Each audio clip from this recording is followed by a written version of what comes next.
আসসালামু আলাইকুম। কেমন আছেন সবাই? আজকে আমাদের বাসায় রান্না করার মতো তেমন কিছুই নাই। শুধুমাত্র আলু আছে না নুরজান? তা আলু ছাড়া কিছুই নাই।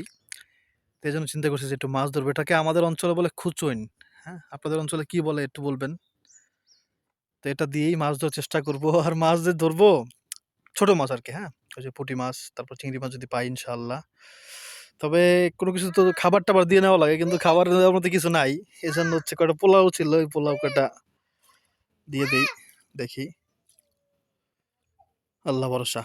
যদি আল্লাহ দেয়। কি?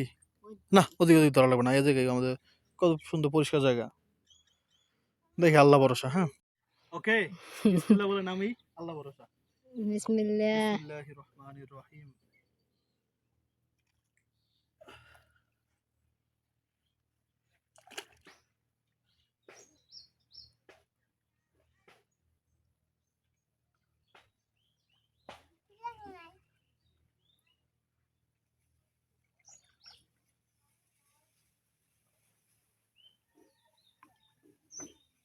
অন করে দেন, মাছ তো নেই একটাও। হুম। কারণ দেখেন, চেষ্টা করেন।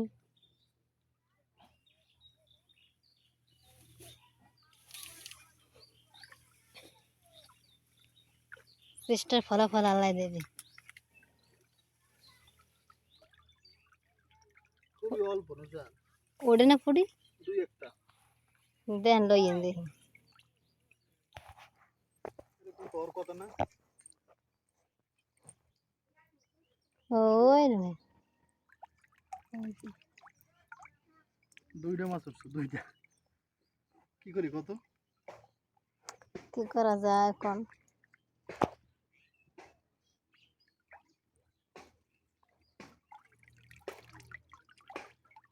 ঘটনা হচ্ছে যেটা দিয়ে মাছ ধরার চেষ্টা করতেছিলাম ওটা খুবই ছোট ছিল, একেবারেই ছোট বাচ্চাদের। ওটা আমি বুঝতে পারিনি, আমি অনেক আগে এটা ইউজ করছি তো ছোটবেলায়। তো এই জন্য আসলে মাছ উঠে নাই। আর মনটাও খারাপ ছিল, এই জন্য আর বলিও নাই যে আসলে মানে এরপরে আর মানে কিছু বলা হয়নি আর কি, হ্যাঁ? কারণ মাছ উঠতেছিল না, একেবারে ছোট ছিল ওটা, ওটা দিয়ে আসলে মাছ ওঠানো সম্ভব না। তো সকাল সকাল আমার বউ কি খাইতেছে দেখো তো, সামনে আনো। দেখেন, খাঁটি দুধের এটা ছানা, এটা দই না। এখন আমার বাবা, মা তুমি এটা খাও, ওই ফালা টালে তারপর নিয়ে আসছো। খায় খায় না করে কি রে ভাই, মানে কি কমু। আসসালামু আলাইকুম ইয়া আহলাল কুবুর, রব্বির হামহুমা কামা রব্বায়ানি সগীরা। অনেকে বলতেছেন, অনেকে কমেন্ট করে মাঝে মাঝে দুই একজন আর কি, বলে কি ভাই কবরে ভিডিও দেখান, কবরে আযাব হবে। ভাই কবরে ভিডিও দেখাইলে কবরে কেমনে আযাব হবে এটা আমি জানি না। হ্যাঁ, ছবি থাকলে ভিডিও থাকলে এগুলোতে আযাব হইতে পারে, কিন্তু কবরে ভিডিও থাকলে এখানে কবরে মাটি দেখালে কেমনে কোনো হবে। যাই হোক, বাবা দেখে যাও, আমাদের এখানে একটা কলা গাছ আছে, বাবা দেখে যাও। সেই কলা গাছে মেবি ইনশাআল্লাহ সবরি কলা হওয়ার কথা। ওই যেখান থেকে দেখা যায় না, আমি আপনাদেরকে একটু গিয়ে দেখাই এই কলা গাছটাতে। বাবা দেখে যাও। কই যাও তুমি? ওদিক যাও কেন? মোবাইল চাই, মোবাইল মোবাইল দিব না, এই জন্য এরকম করতেছে। বং বং বলে নিয়ে আসছিলাম এদিকে, এখন মোবাইল চাইতেছে। ও বাবা, নুরজান, নুরজান, হ্যাঁ হ্যাঁ আব্রাহিম তোমার কাছে গেছে। আচ্ছা আমি আপনাদেরকে একটু দেখাই, ভিতরে যাওয়া লাগবে। আচ্ছা উপর থেকে যাওয়া সম্ভব। বিসমিল্লাহির রহমানির রহিম। বুঝুন তো, এদিকে হচ্ছে সবকিছু থাকতে পারে, যদি আল্লাহ হায়াত যখন চলে যাবে তখন আপনাকে বাঁচিয়ে রাখার ক্ষমতা কারো নাই। আর যদি থাকে হায়াত, তাহলে নিয়ে যাওয়ার ক্ষমতা কারো নাই।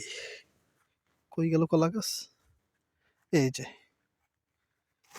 এই হচ্ছে আমাদের, হ্যাঁ সবরি কলা ইনশাআল্লাহ। সবরি কলাই তো হওয়ার কথা। কি কলা জানাবেন, আর এটা কি পাকছে নাকি সেটাও জানাবেন, কারণ সবরি কলায় তো আর ওই তিল তিল পড়ার কথা না। হ্যাঁ, সবরি কলা তো এরকম ক্লিনই থাকে।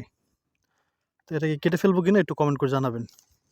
জানাটা জরুরি, কারণ কলা খাওয়াটা কত ভালো একটা জানেনি তো, সবরি কলার দামও তো জানেন। তো আলহামদুলিল্লাহ আমাদের সবরি কলা হয়েছে। তো এটা মানে সবরি কলাই তো, আর হচ্ছে কবে কাটবো, এই অবস্থায় কাটবো কিনা একটু কমেন্ট করে জানাবেন। মোটামুটি ভালোই বয়স হয়েছে, আপনারা দেখলেও বুঝবেন। এটা বড় হবে না আর, হ্যাঁ এটা ছোট জাতের। তো একটু জানাবেন আপনারা, গ্রামের মানুষদের সাথে জিজ্ঞাসা করবো না। ওদিকে আর একটা গাছে কয়টা কলা হয়েছে, ওখানেও যাওয়া দরকার, চলেন ওখানে যাই দেখাই। কিন্তু এখান থেকে যাওয়া তো এত সহজ না। বিসমিল্লাহ। আগো আমাদের তো ওরকম করে করা নাই। এই গাছটা আমাদের আম গাছটা কত বড় ছিল জানেন? সেই আম গাছটা হচ্ছে ভেঙে গেছে ইসে, ওই যে হইলো না। কই বাবা তুমি? মোবাইল চাই দেখছেন? এই যে এদিক এদিক থেকে আসো বাবা, রান্না করে আসো, আমি আসছি, রান্না করে আসো। এটা তো মনে হয় পাইকে যাওয়ার কথা। তো হলুদ হয়ে গেছে, ফাইটেও গেছে। আরে বাবা, এটা কাইটে ফেলি মনে হয়। হ্যাঁ হ্যাঁ, এটা কাইটে ফেলাই উচিত। দেখুন ফাইটে গেছে রোদে। অনুজান দাওটা দাদি, এটা পাকছে মনে হয় ভাই। এটা দেখে ফাইটে গেছে, এটা ভাড়া লাগবে। আমার বউ আইসে অনকে দাও, কি পাক কেমন খারাপ, তুমি পারবা এদিকে মারতে পারবা? এই যে আমার এই কলা গাছে না লাগে। আরে আল্লাহ, কি করে পানির মধ্যে ফেলাই দিচ্ছে। এদিকে আসছো কেন? তুমি রাস্তা যাও। আচ্ছা আসো আসো। আরে কতগুলো কলা নষ্ট হয়ে গেছে, আমি তো খেয়ালই করিনি ভাই, জানেন এত রোদ পড়ছে। কলা ফাটে কেন, রোদই নাকি? এদিকে আসো বাবা, আমরা জঙ্গলের মধ্যে ঢুকে গেছে। আসো আসো, বিসমিল্লাহ বলে আসো বাবা। বিসমিল্লাহ বলছো?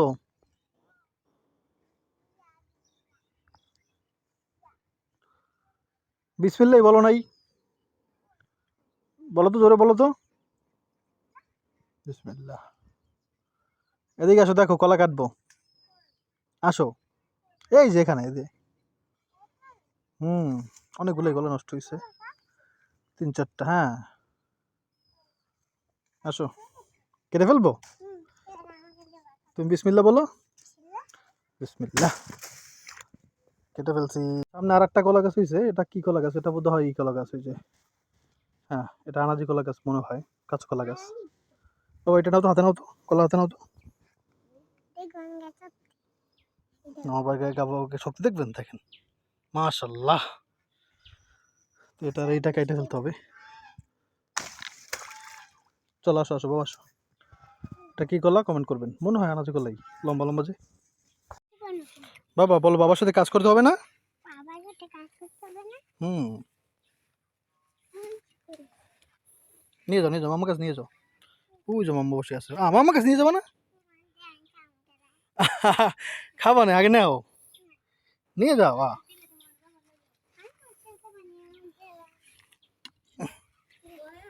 আরে বেটা হয়ে গেছে, ফাইটে গেছে রোদে মনে হয়, আর আগে কাটার দরকার ছিল। এই দেখো, পাকিয়ে দেবে না ইনশাল্লাহ। প্রচন্ড রোদ, এখন তো খাওয়া যাবে না বাবা। নরম হয়, নরম হবে কেমনি রোদের মধ্যে? নরম হয় কলা। হুম, আর ওইটাও কাটা লাগবে, বুঝুন বুঝুন। আরেক সরা আছে না, ওটা অনেকদিন হয়েছে। ওই ওই এইটার আগে ওইটা হয়েছে। হ্যাঁ, এটা যদি পাখি আজকের মধ্যে, তাহলে ওটা কাল কেটে ফেলবো। হ্যাঁ কি মোবাইল খেললে আল্লাহ গুনা দেয় বাবা। আচ্ছা তাহলে দেবো একটু পরে, ভিডিওটা আমি ঠাট্টা দিয়ে আসি, তারপর দেবো। হ্যাঁ ওকে, দাঁড়াও। বুং বাং। এই যে ঘাসগুলো না, এখানে এখানে তো আমি ওই যে শশা গাছ লাগাইছি, তারপরে করলা গাছ। তো এখানে হচ্ছে জাল দিব। তো গাছগুলোর উপর থেকে দিতে পারি, কিন্তু আমার ছোট ভাই বললো যে ভাই গাছটা দিতে পারেন, ওদের গরু আছে।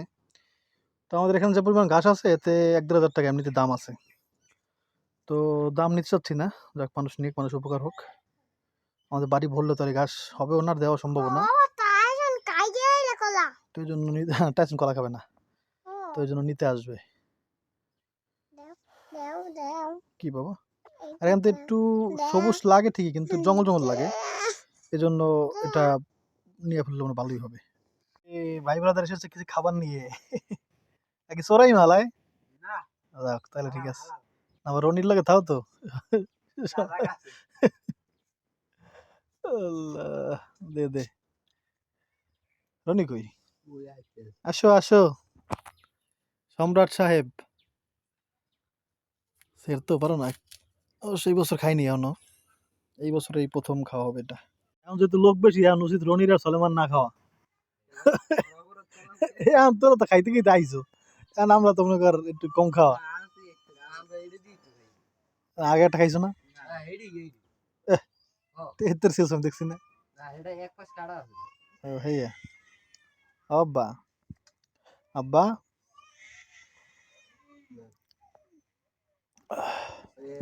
তোরা এটা নিয়ে এই গাছটা নিলে একটা কাজের কাজ হবে। জঙ্গল জঙ্গল। আমি এর মধ্যে একটা জরুরি কাজে গেছিলাম, আর নুরজান এদিকে শাক রান্না করতেছে, তাজা শাক। সেটা কি শাক নুরজান? হেঁচি শাক, হেঁচি শাক, আমাদের অঞ্চলে বলে হাইসা শাক। আর আমি একটা কাজ করতে গেছিলাম, সেই কাজটা একটু দেখাই। বাবা থামো। কাজটা হচ্ছে, আমরা কিছু লাকড়ি কিনছিলাম অনেক দিন আগে, মাস মানে 2 মাস হয়ে গেল। পরে হচ্ছে সব লাকড়ি আনতে পারি নাই, আনতে না পারার কারণে লাকড়ি সব ভিজা নষ্ট হয়ে গেছে। এখন তাও মোটামুটি পর্যায়ে যা আছে, এই যে এগুলো হচ্ছে আনলাম। আমার অবস্থা কাহিল, আমি একলা আনি নিবে, আমি তো আনতে পারিনি বলতে গেলে, আমি খালি মোটা গাছ আনছি, আর ওরা হচ্ছে সবগুলো আনছে। দেখাবো না, এখন ওরা আনতেছে, আর 2-3টা মোটা গাছ আছে। কিন্তু লাকড়ি বলতে তেমন কিছুই এখন আর নাই। হ্যাঁ, এই দেখেন লাকড়ির গোডাউন খালি। ওরা কাটা শুরু করছে, দেখি একটা এখান থেকে একটু, যদিও সবুজ আমার ভালো লাগে, কিন্তু তারপরেও মানে একটু জঙ্গল জঙ্গলই লাগে। হ্যাঁ, আমার তো সবই উপকার। কি ওয়াও, আমার বলা লাগছে ওই না, আল্লাহ বলিস না, আমার পোলায় মনে করে কত উপকার দেওয়ার মধ্যে আছে দেখবি। এর মধ্যে অনেক উপকার আছে, তো খালি লেগেছি না। আল্লাহ, আমার পোলায় কত কিছু ফলাই, সেটা আমি জুতা দেখেন, বল জঙ্গল শেষ পর্যন্ত ক্লিয়ার হয়েছে। আর একটু বাকি আছে, ওটা কালকে নিয়ে যাবে না, ওই কোনা দিয়ে একটু বাকি আছে। এখানে যে এতখানি পানি আর এতখানি জায়গা, এতদিন কিন্তু বোঝা যায় নাই। দেখেন এই থেকে শুরু করে ওই পর্যন্ত।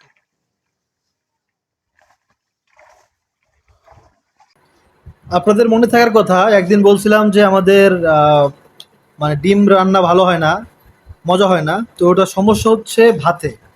হ্যাঁ, ভাতে আমি আগে থেকেই জানতাম ভাতটা মজা লাগে না। তো ওই জন্য ডিম খাওয়ার পর, মানে ডিম ভাত দিয়ে খাইলে কেমন জানি মজাই লাগে না। অন্য তরকারিও মজা লাগে না, কিন্তু ডিমটা আরও বেশি মজা লাগে না। তো এটার মূল সমস্যা ভাতের কারণে। আমি মিনিকেট চাল দিয়ে খেয়ে দেখছি, ডিম অনেক মজা লাগে আলহামদুলিল্লাহ। আমাদের রান্না ঠিকই আছে, কিন্তু ভাতের জন্য এই ভাতটা আসলে ভালো নেই, চালটা সমস্যা আছে এই চালটায়।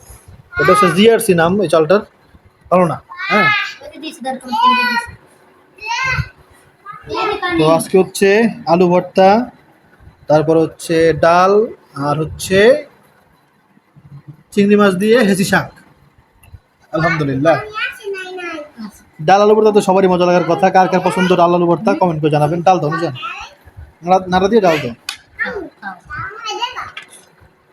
এখানে দাও। এই চালটা শেষ হয়ে গেলে এরপর আর এই চাল খাবো না ভাই, শিক্ষা হয়ে গেছে। ডাল আলু ভর্তার চাইতে ভালো খাবার মনে দুনিয়ার একটাও নেই, যে কোনো দিক থেকে চিন্তা করবেন। এ তো কি লেবু, মানে কাগজ লেবু হইলে আরো মজা লাগে, সুগন্ধি লেবু যেটা অনেকে বলে।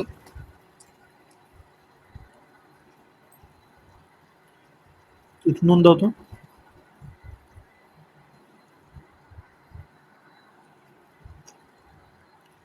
ওকে, বিসমিল্লাহি ওয়া বারাকাতুল্লাহ। হুম,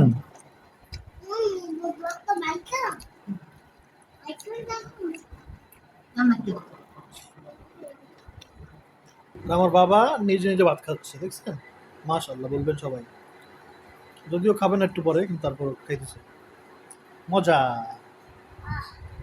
এরপর নিয়ে নিলাম তাজা শাক, ডাল দিয়ে ভাত খাইছি ১ প্লেট। ভাতটা যদি মজা না, কিন্তু ডালের কারণে বেশি মজা লাগছে। এখন শাক দিয়ে কেমন লাগে জানি না। ডালটা মজা হইছে। বিসমিল্লাহ। হুম, ডাল থেকে আমার মনে হয় শাক মজা বেশি। এই শাকটা কেমন জানি এমনি মজা লাগে। এটা আমি জানি না কেন মজা লাগে। আপনার কাছে কেমন লাগে কমেন্ট করে জানাবেন, হ্যাঁ? আপনাদের কাছে। নুরজান আমাকে বলতেছে শাক বেশি বেশি নিয়ে খান, এজন্য আমি একবারে সব নিয়ে নিছি। যাও, খুশি? শাকটা অনেক মজা হয়েছে। আলহামদুলিল্লাহ, আমরা আসরের নামাজ পড়ে একটু গল্প করতেছি। আর হুজুর আজকে বেতন পাইছে, হুজুরের পকেট গরম।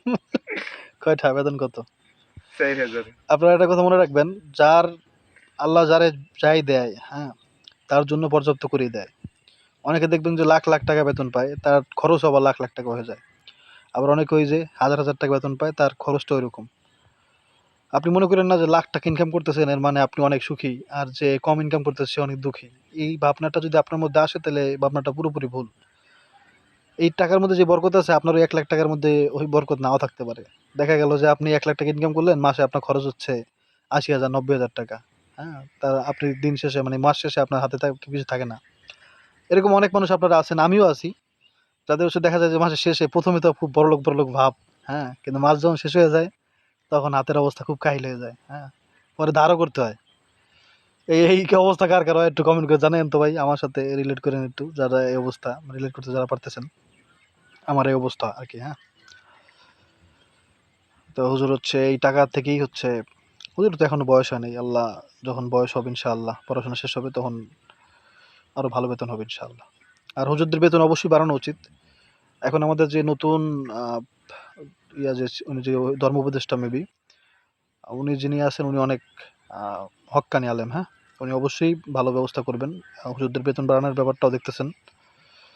তো দোয়া করবেন আল্লাহ যেন সবাই ভালো রাখে, হ্যাঁ। আপনি একা ভালো থাকা মানে কিন্তু আসলে ভালো থাকা না। আপনার আশেপাশে মানুষ যদি ভালো না থাকে, তাহলে কিন্তু আপনি আসলে পরিপূর্ণভাবে ভালো থাকতে পারবেন না চাইলেও, হ্যাঁ। এর একটা ঘটনা আমি আপনাদেরকে বলি।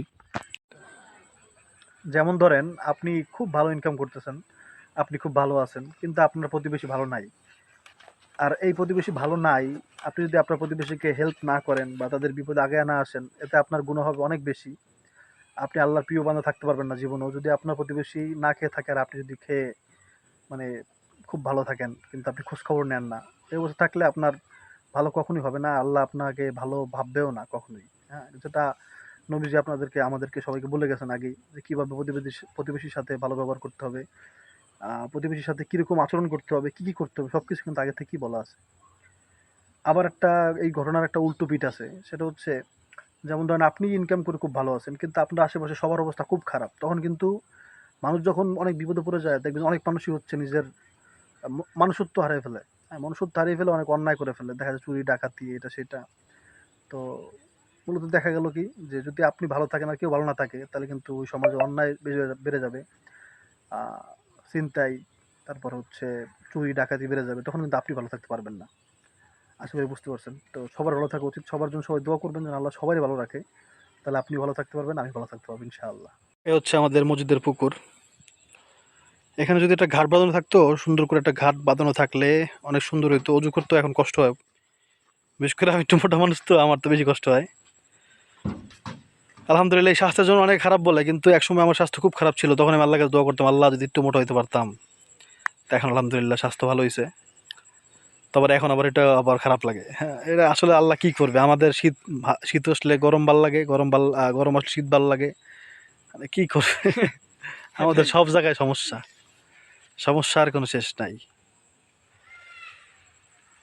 যাক, দোয়া করবেন সবাই ভালো থাকবেন, আর সবার জন্য দোয়া করবেন, সবাইকে আল্লাহ ভালো রাখুক, সবাইকে আল্লাহ যেন ৫ ওয়াক্ত নামাজ পড়ায়। অনেকে বলতেছে ভাই নামাজ পড়লেই ভালো মানুষ হওয়া যায় না। ভাই নামাজ, যে ৫ ওয়াক্ত নামাজ জামাতে পড়তে পারবে, সে খারাপ থাকতে পারে না চাইলেও। কারণ খারাপই যদি হয়, সে ৫ ওয়াক্ত নামাজ পড়তে পারবে না জামাতে।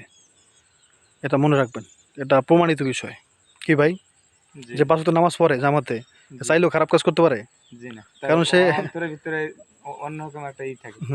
একটা জজবা থাকে। আর জি তার জি একজন যেই লোকটা 5 ওয়াক্ত নামাজ জামাতে পড়ে, ওই লোকটা সাহস, জি ওই আর আপনার সাহস জীবনে মিলবে না ভাই। কারণ সে জানে তার কেউ না থাকলেও তার আল্লাহ আছে। হ্যাঁ, জি জি। অন্য একটা যাক, গুনার কাজ করতে গেলেও তার হ্যাঁ, অন্তরের ভিতরে একটা আসে যে চাইলেও পারে না, এই কারণ জন্য নামাজ লেবাস অনেক সময় আপনারে গুনাহ গুনাহ থেকে থেকে আটকায়। বিরত রাখে। ওই একটা হুজুর আগে বলতো না যে যারা পাঞ্জাবি এই পোশাক পরে কিন্তু কেউ সিনেমা হলে যাইতে পারে না। জি হ্যাঁ, না, তো এই পোশাকে তারা আটকায় দেয় গুনাহ থেকে। এরাও একটা গুনাহ থেকে তাকে বিরত রাখে। জি বিরত রাখে। যাকে আল্লাহ যেন সবাই এই গুনাহ থেকে বিরত রাখে, আপনাকে আমাকে সবাইকে। আমি আর হুজুরের যে বেতন যেন পারে, তাড়াতাড়ি বিয়ে করতে পারে। আল্লাহ দোয়া করেন। আল্লাহ আল্লাহ কবুল করুন। আমিন আমিন। যাক, সবাই ভালো থাকবেন আর দোয়া করবেন আমাদের জন্য। এখন তো একেবারে সন্ধ্যা হয়ে যেতেছে, দেখা যাচ্ছে না হয়তো বা তেমন ভালোভাবে। দোয়া করবেন, আবার দেখা হবে ইনশাআল্লাহ। হ্যাঁ, ভালো থাকবেন। আসসালামু আলাইকুম। আকাশটা কত সুন্দর দেখেন। আর এখন হুজুর হচ্ছে আজান দিতে গেছে। একটু সুরেলা আজান দিয়েন ইনশাআল্লাহ। আকাশটা আরো সুন্দর ওইদিকে, কিন্তু আমি হচ্ছে এই সাইডে তো, মসজিদ আমার সামনে, এই জন্য অত সুন্দর দেখা যাচ্ছে না। তারপর সুবহানাল্লাহ।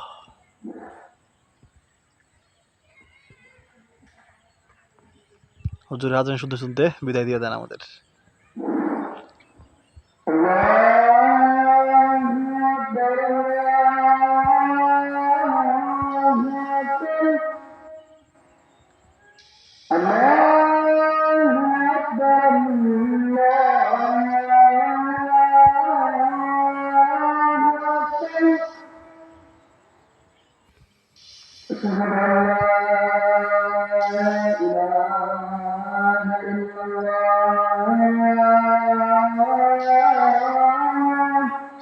মাশাআল্লাহ, আল্লাহ মাশাআল্লাহ।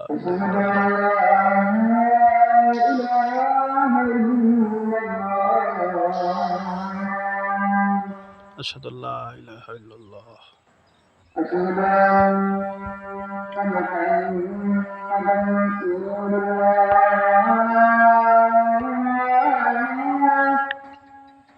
আশহাদু আন্না মুহাম্মাদুর রাসূলুল্লাহ।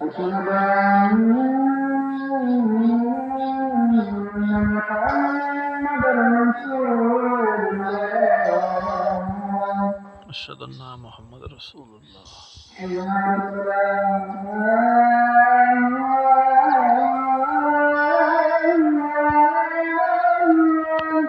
হাইয়া আলাস সালাহ।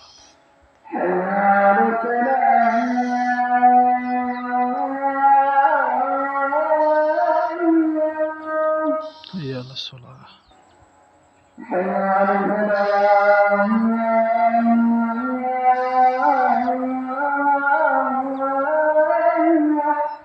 হাইয়া আলাল ফালাহ।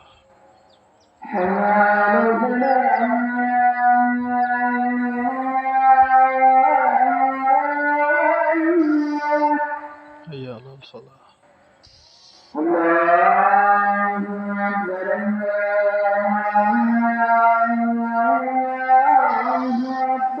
আল্লাহু আকবার।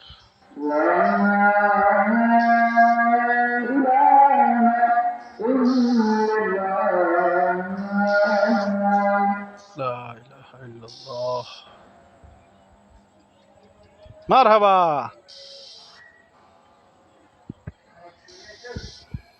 মাশাআল্লাহ মাশাআল্লাহ। ওই যে হুজুরে, আমার উজু আছে, তো নামাজে ঢুকে যাই। মসজিদে মুসল্লি এখন আসে নাই, আমি আর হুজুরে আছি খালি। হবে আসতে থাকবে। আসবে ইনশাআল্লাহ।